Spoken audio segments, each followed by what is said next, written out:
शांति। 7 फरवरी 2025 प्रातः मुरली। ओम शांति। बाप दादा मधुबन। आज बाबा ने सुनाया, मीठे बच्चे, तुम्हें चलते फिरते याद में रहने का अभ्यास करना। ज्ञान और योग यही मुख्य दो चीज़ें। योग माना याद।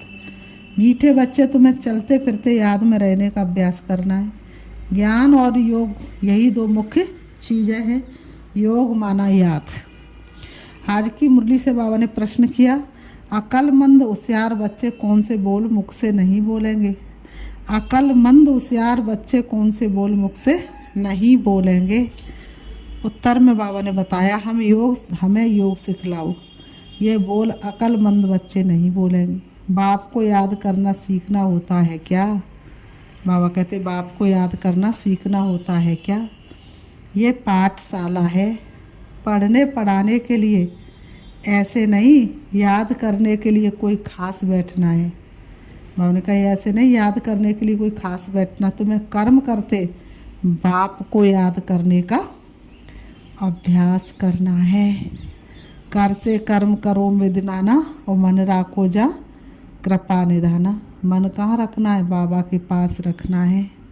ओम शांति।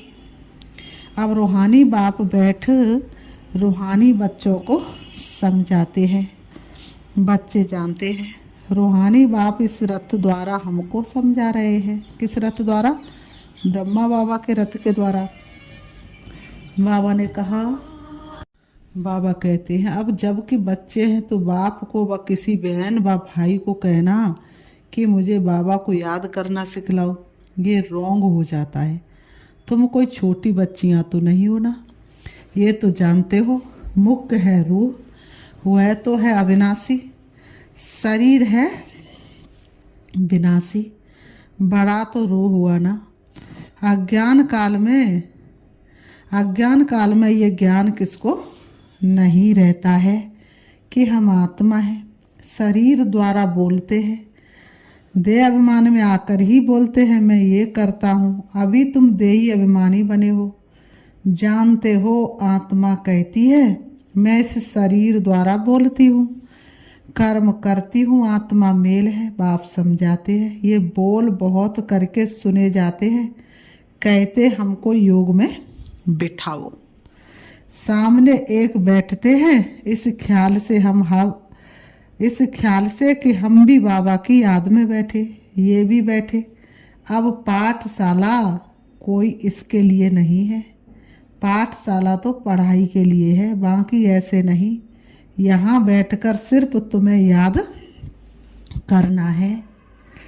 बाप ने तो समझाया है, चलते फिरते उठते बैठते बाप को याद करो। इसके लिए खास बैठने की भी दरकार नहीं। जैसे कोई कहते हैं राम राम कहो, क्या बगैर राम राम कहे याद नहीं कर सकते हैं? कोई कहते राम राम कहो, क्या बगैर राम राम कहे राम को याद नहीं कर सकते भक्ति मार्ग में? बाबा ने कहा, ये याद तो चलते फिरते कर सकते हैं, तुमको तो कर्म करते बाप को याद करना है। आशिक मासिक कोई खास बैठकर एक दो को याद नहीं करते हैं। काम काज धंधा आदि सब करना है। सब कुछ करते क्या करना है? काम काज धंधा आदि सब कुछ करते अपने मासुक को याद करते रहो। ये ऐसे नहीं कि उनको याद करने के लिए खास कहाँ जाकर बैठना है। ऐसे नहीं उसी स्थान पर बैठेंगे तभी बाबा याद आएंगे, तभी योग लगेगा। बाबा ने कहा नहीं, कहीं पर भी बैठो, स्थिति है श्रेष्ठ तो कहीं पर भी तुम्हारा बुद्धि योग बाप से लग सकता है। तुम बच्चे गीत व कविताएं आदि सुनाते हो तो बाबा कह देते ये भक्ति मार्ग के हैं। कहते भी हैं शांति देवा, सो तो परमात्मा को ही याद करते हैं, ना कि श्री कृष्ण को। ड्रामा अनुसार आत्मा अशांत हो पड़ी है। बाबा ने कहा ड्रामा अनुसार आत्मा क्या हो पड़ी है? अशांत हो पड़ी है। तो बाप को पुकारती है, क्योंकि शांति सुख ज्ञान का सागर हुआ है। क्योंकि शांति का सागर, सुख का सागर, ज्ञान का सागर, आनंद का सागर हुआ है। ज्ञान और योग मुख्य दो चीज़ है। योग माना याद, उनों का हठ योग बिल्कुल ही अलग है। तुम्हारा है राजयोग, राजयोग का राज जो जाने राजा ही पद पाए, राजाओं का बन जाए राजा शिव से योग लगाए। तो तुम्हारा है राजयोग अर्थात कर्मेंद्रियों पर संपूर्ण राज। बाप को सिर्फ याद करना है। बाप द्वारा तुम बाप को जानने से सृष्टि के आदि मध्य अंत को जान गए हो। तुमको सबसे बड़ी खुशी तो ये है कि हमको, कौन सी है सबसे बड़ी खुशी? कि हमको भगवान पढ़ाते हैं। भगवान का भी पहले पहले पूरा परिचय होना चाहिए। ऐसा तो कभी नहीं जाना कि जैसे आत्मा स्टार है वैसे भगवान भी स्टार है। भक्तों ने तो आत्मा को छोटा और परमात्मा को बड़ा बता दिया। गुड़ गुड़ है ना, सागर है तो फिर क्या करे, कहाँ दर्शाए? तो गुड़ तो उन्होंने रूप बड़ा बता दिया। वह भी आत्मा है परंतु उनको परमात्मा सुप्रीम सोल कहा जाता है। वह कभी पुनर्जन्म तो लेते नहीं। ऐसे नहीं कि वह जन्म मरण में आते हैं, नहीं, पुनर्जन्म नहीं लेते। खुद आकर समझाते मैं कैसे आता हूँ। त्रिमूर्ति का गायन भी भारत में है। त्रिमूर्ति ब्रह्मा विष्णु शंकर का चित्र भी दिखाते हैं। से परमात्मा नमा कहते हैं ना, उस ऊंचे तो ऊंच बाप को भूल गए। सिर्फ त्रिमूर्ति का चित्र दे दिया है। ऊपर में शिव तो जरूर होना चाहिए जिससे ये समझे कि इनका रचयिता शिव है। रचना से कभी वर्षा नहीं मिल सकता है। भाई भाई को कभी भाई से वर्षा नहीं मिल सकता है। तुम जानते हो ब्रह्मा से कुछ भी वर्षा नहीं मिलता। विष्णु को तो हीरे जवाहरों का ताज है ना। शिव बाबा द्वारा फिर पैनी से पाउंड बने हैं। शिव का चित्र न होने से सारा खंडन हो जाता। ऊंचे तो ऊंचे है परम पिता परमात्मा, उनकी ये रचना है। अभी तुम बच्चों को बाप से स्वर्ग का वर्षा मिलता है 21 जन्मों के लिए। बल वहाँ फिर भी समझते हैं लौकिक बाप से वर्षा मिलाए, वहाँ ये पता नहीं है। भले वहाँ फिर भी समझते लौकिक बाप से वर्षा मिला है, वहाँ ये पता नहीं कि ये बेहद के बाप से पाई हुई प्रारब्धि है। ये तुमको अभी पता है। अभी की कमाई वहाँ 21 जन्म चलती है, वहाँ ये मालूम नहीं रहता है। इस ज्ञान का बिल्कुल पता नहीं रहता है। ये ज्ञान न देवताओं में है न शूद्रों में रहता है। ये ज्ञान है ही तुम ब्राह्मणों में। ये है रूहानी ज्ञान। स्पिरिचुअल का अर्थ भी नहीं जानते हैं। डॉक्टर ऑफ फिलोसॉफी कहते हैं, डॉक्टर ऑफ स्पिरिचुअल नॉलेज एक ही बाप है। बाप को सर्जन भी कहा जाता है ना। साधु सन्यासी आदि कोई सर्जन थोड़े ही है। वेद शास्त्र आदि पढ़ने वालों को डॉक्टर थोड़े ही कहेंगे। भले टाइटल भी दे देते हैं परंतु वास्तव में रूहानी सर्जन है एक बाप जो रूह को इंजेक्शन लगाते हैं। वह है भक्ति। उनको कहना चाहिए डॉक्टर ऑफ भक्ति अथवा शास्त्रों का ज्ञान देते हैं। उनसे फायदा कुछ भी नहीं होता, नीचे गिरते ही जाते हैं। तो उनको डॉक्टर कैसे कहेंगे? डॉक्टर तो फायदा पहुंचाते हैं ना। ये बाप तो है अविनाशी ज्ञान सर्जन। योग बल से तुम एवर हेल्दी बनते हो, ये तो तुम बच्चे ही जानते हो। बाहर वाले क्या जाने। उनको अविनाशी सर्जन कहा जाता है। आत्माओं में जो विकारों की खाद पड़ी है उसे निकालना, पतित को पावन बनाकर सदगति देना, ये बाप में शक्ति है। ऑल माइटी पतित पावन एक फादर है। ऑल माइटी कोई मनुष्य को नहीं कह सकते हैं। तो बाप कौन सी शक्ति दिखाते हैं? सर्व को अपनी शक्ति से सदगति दे देते हैं। उनको कहेंगे doctor of spiritual knowledge. Doctor of philosophy ये तो ढेर के ढेर मनुष्य है। हमने कहा ये तो ढेर के ढेर मनुष्य है। स्पिरिचुअल डॉक्टर एक है जो अब बाप कहते हैं अपने को आत्मा समझ मुझ बाप को याद करो और पवित्र बनो। बाबा कहते मैं आया ही हूँ पवित्र दुनिया स्थापन करने, फिर तुम पतित क्यों बनते हो? बाबा कहते मैं पवित्र दुनिया स्थापन करने आया हूँ, फिर तुम पतित क्यों बनते हो? पावन बनो, पतित मत बनो। सभी आत्माओं को बाप का डायरेक्शन है। ग्रस्त व्यवहार में रहते कमल फूल समान पवित्र रहो। बाल ब्रह्मचारी बनो तो फिर पवित्र दुनिया के मालिक बन जाएंगे। इतने जन्म जो पाप किए हैं अब मुझे याद करने से पाप भस्म हो जाएंगे। मूल वतन में पवित्र आत्मा ही रहती है, पतित कोई जा नहीं सकते हैं। बुद्धि में ये तो याद रहना ही है। बाबा हमको पढ़ाते हैं। स्टूडेंट ऐसे कहेंगे क्या कि हमको टीचर की याद सिखलाओ? याद सिखलाने की क्या दरकार है। यहाँ संदली पर कोई ना बैठे तो भी हर्जा नहीं। बाबा ने कहा संदली पर कोई ना भी बैठे तो भी कोई हर्जा नहीं। अपने बाप को याद करना है।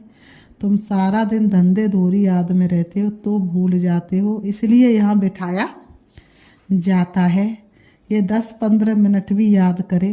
तुम बच्चों को तो काम काज करते याद में रहने की आदत डालनी है। आधा कल्प बाद मासुक मिलता है। अब कहते मुझे याद करो तो तुम्हारी आत्मा में से खाद निकल जाएगी और तुम विश्व के मालिक बन जाएंगे। तो क्यों नहीं याद करना चाहिए। स्त्री का जब हथियाला बांधते हैं तो उनको कहते पति तुम्हारा गुरु ईश्वर सब कुछ है, परंतु वह तो फिर भी मित्र संबंधी गुरु आदि बहुतों को याद करती है। वह तो देहदारी की याद हो गई। ये तो पतियों का पति है, उनको याद करना है। कोई कहते हमको निष्ठा में बिठाओ, परंतु इससे क्या होगा। 10 मिनट यहाँ बैठते हैं तो भी ऐसे मत समझो कि कोई एक रस हो बैठते हैं। भक्ति मार्ग में किसकी पूजा करने बैठते हैं तो बुद्धि बहुत भटकती रहती है। नौदा भक्ति करने वाले को यही तात लगी रहती है कि हमको साक्षात्कार हो। ये आस वह आस लगाकर बैठे रहते हैं। बाबा कहते आस लगाकर बैठे रहते, एक की लगन में लीन हो जाते हैं तब साक्षात्कार होता है। उनको कहा जाता नौदा भक्ति। वह भक्ति ऐसी है जैसे आशिक मासुक खाते पीते बुद्धि में याद रहती है। उनमें विकार की बात नहीं होती। शरीर पर प्यार हो जाता बाबा का, उनकी विकारों की बात नहीं होती। उनका तो सिर्फ किससे प्यार होता, शरीरों से प्यार होता है।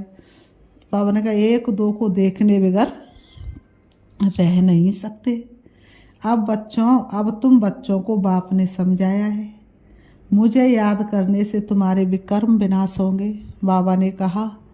बाबा ने कितने कितने अच्छे अच्छे उदाहरण दिए कि कैसे कैसे तुम याद कर सकते। अब बाबा कहते मुझे याद करोगे तो तुम्हारे जन्म जन्मांतर के विक्रम विनाश हो जाएंगे। मुझे याद करने से तुम्हारे विक्रम विनाश होंगे। कैसे तुमने 84 जन्म लिए हैं, सतयुग से लेके और संगम तक कैसे तुमने 84 जन्म लिए हैं। बीज को याद करने से सारा झाड़ याद आ जाता है। बीज सामने आएगा तो वृक्ष सामने अपने आप ही आ जाएगा। ये वैरायटी धर्मों का झाड़ है। ये सिर्फ तुम्हारी बुद्धि में ही है। बाबा ने कहा ये बीज और झाड़ तुम्हारी बुद्धि में ही है। भारत गोल्डन एज में था, अब आयरन एज में है।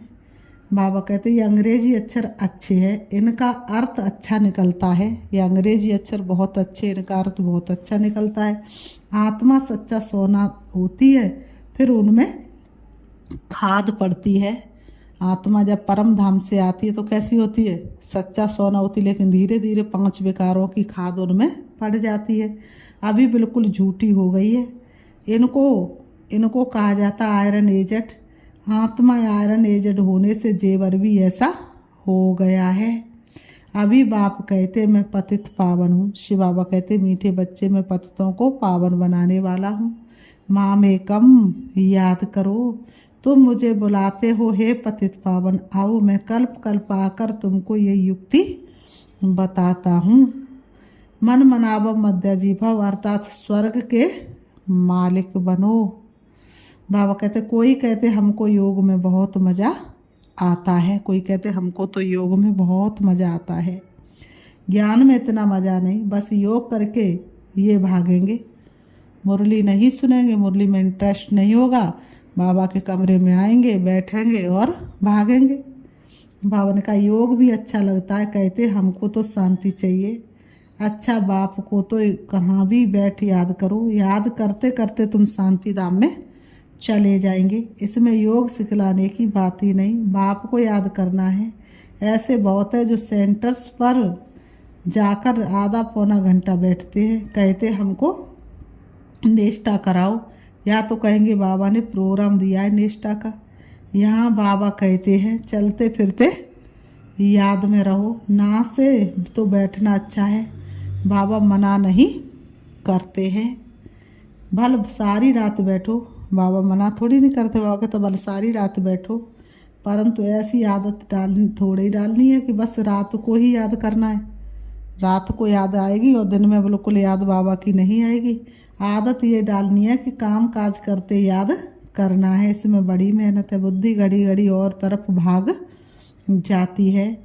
भक्ति मार्ग में भी बुद्धि भाग जाती है, फिर अपने को चुटकी काटते हैं। सच्चे भक्त जो होते हैं उनकी बात करते हैं। तो यहाँ भी अपने साथ ऐसी ऐसी बातें करनी चाहिए। बाबा को क्यों नहीं याद किया? याद नहीं करेंगे तो विश्व के मालिक कैसे बनेंगे? आशिक मासुक तो नाम रूप में फंस पड़ते हैं।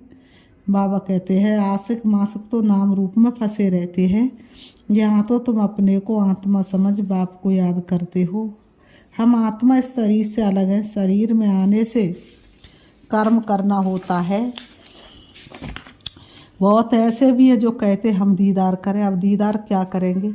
वह तो बिंदी है ना। अच्छा, कोई कहते श्री कृष्ण का दीदार करें। श्री कृष्ण का तो चित्र भी है ना। जो जड़ है सो फिर चैतन्य में देखेंगे। इससे फायदा क्या हुआ? साक्षात्कार से थोड़ी फायदा होगा। तुम बाप को याद करो तो आत्मा पवित्र हो। नारायण का साक्षात्कार होने से नारायण थोड़ी बन जाएंगे। तुम जानते हो हमारी एम ऑब्जेक्ट है ही लक्ष्मी नारायण बनने की, परंतु पढ़ने बगैर थोड़ी बनेंगे। पढ़कर होशियार बनो, प्रजा भी बनाओ, तब लक्ष्मी नारायण बनेंगे।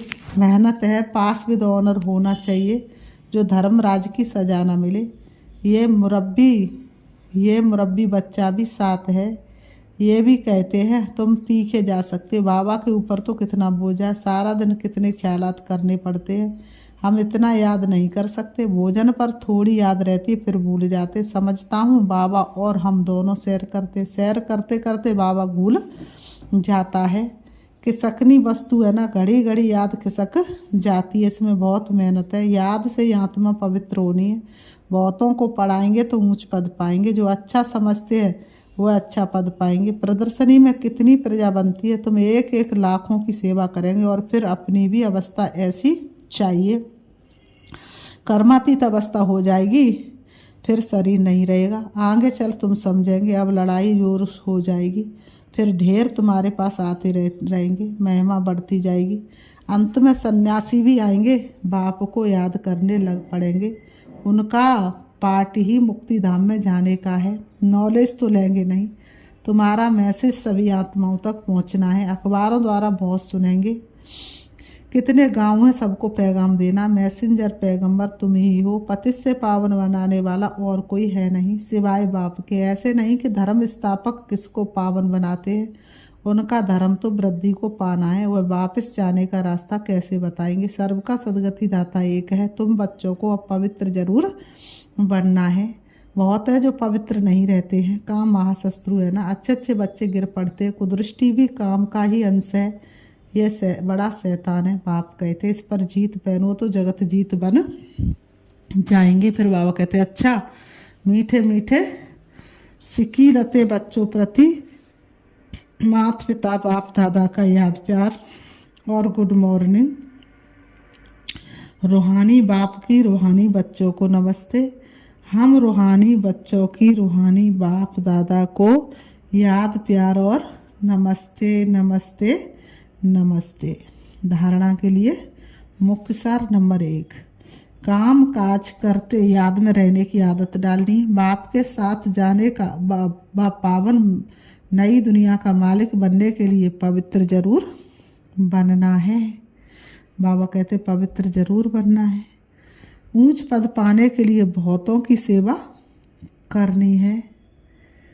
बाबा ने कहा बहुतों को पढ़ाना है। मैसेंजर बन ये मैसेज सभी तक पहुंचाना है। आज की मुरली से वरदान बाबा ने दिया, इसलिए कि गोद में आंतरिक सुख व सर्व शक्तियों का अनुभव करने वाले यथार्थ पुरुषार्थी भव। जो यथार्थ पुरुषार्थी वे कभी मेहनत व थकावट का अनुभव नहीं करते, सदा मोहब्बत में मस्त रहते हैं। वे संकल्प से भी सरेंडर होने के कारण अनुभव करते कि हमें बाप दादा चला रहे हैं। मेहनत के पाँव से नहीं, लेकिन स्नेह की गोदी में चल रहे हैं। स्नेह की गोद में सर्व प्राप्तियों की अनुभूति होने के कारण वह चलते नहीं, लेकिन सदा खुशी में आंतरिक सुख में सर्व शक्तियों के अनुभव में उड़ते रहते हैं। आज की मुरली से स्लोगन है, निश्चय रूपी फाउंडेशन पक्का है तो श्रेष्ठ जीवन का अनुभव स्वतः होता है। अव्यक्त इशारे। एकांत प्रिय बनो, एकता और एकाग्रता को अपनाओ। अनेकता में एकता तो प्रैक्टिकल में अनेक देश, अनेक भाषा, अनेक रूप रंग, लेकिन अनेकता में भी सबके दिल में एकता है ना, क्योंकि दिल में एक बाप है, एक श्रीमत पर चलने वाले हो। अनेक भाषाओं में होते हुए भी मन का गीत, मन की भाषा एक है। अच्छा, ओम शांति। ओम